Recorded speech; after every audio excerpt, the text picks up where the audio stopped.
Lên được ấy con. Nè hở smile đi, hở smile gương mình mắc cồn, ta hở ấy cái đá lớn, đá cái này. Nhóc đi luôn. Việt Nam Tây á. Ê, nhau cho con. Lôi mẹ lén nè, lén để cho con nọ. Nè lén đặt cái con này, nhóc cái con này. Này nhóc cái con viên, này nhóc nó bị chăm này.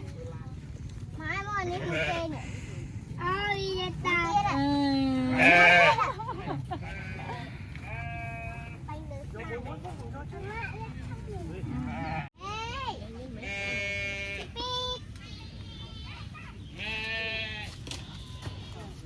Bốc cậu đồng chưa lại.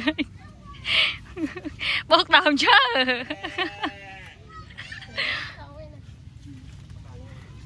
Đấy, thử chứ. Chai là so ấy. So clear là nó si cho ai thế khá nó mình clear nó nổ, khá nổ. Khá nổ rồi. Anh đi lên si vậy nè. Si đi thấy nàng lại đi si cái đợi chờ nó.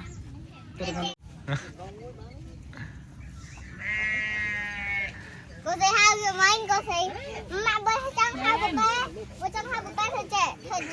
Thời trang à? Được khao bồi đó còn bị mở. Anh trang nó mặt rất là mới. Trên chơi cái vị là nó đau mà.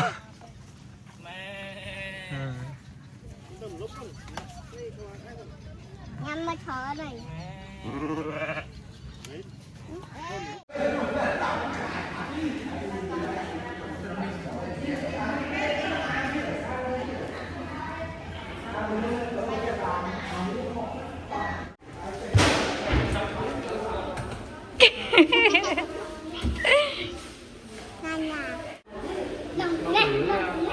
Hả?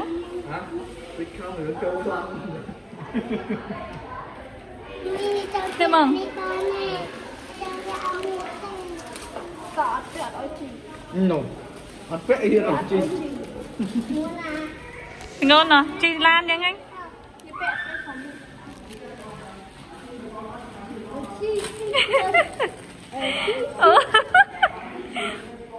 Má kho đây cô gì? Có máy thử muốt con. Anh đang đợi ở đây.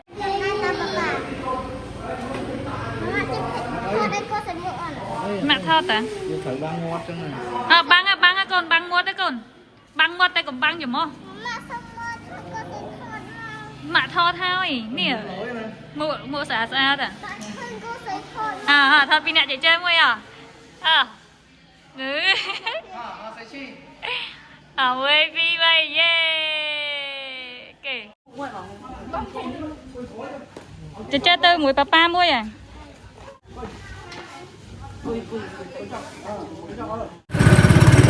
Con được đó, con này nó khỏi.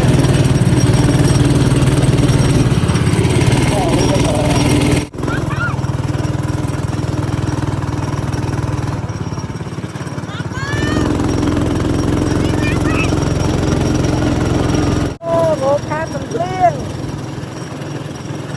Gỗ khát ở đâu liên á.